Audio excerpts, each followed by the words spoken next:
अस्सलाम वालेकुम सामीन। 21 सफ़रुल मुज़फ़्फ़र और 8 सितंबर है।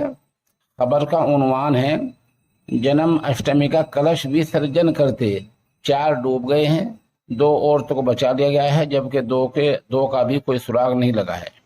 मामला उत्तर प्रदेश के जिला बस्ती के थाना वाल्टरगंज के गांव गांव बेलोडी का है, जहां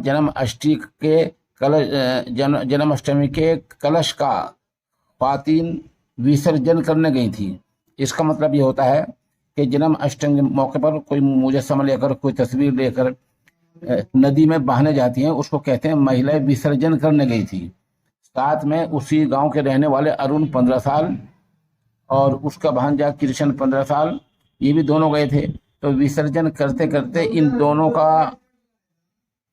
का पांव फिसल गया। इनको 2 औरतें बचाने लगी, ये चारों डूबने लगे। तो गोताखोरों ने 2 औरतों को बचा लिया और इन दोनों लड़कों का, अरुण का और कृष्ण का, अभी तक कोई सुराग नहीं मिला है।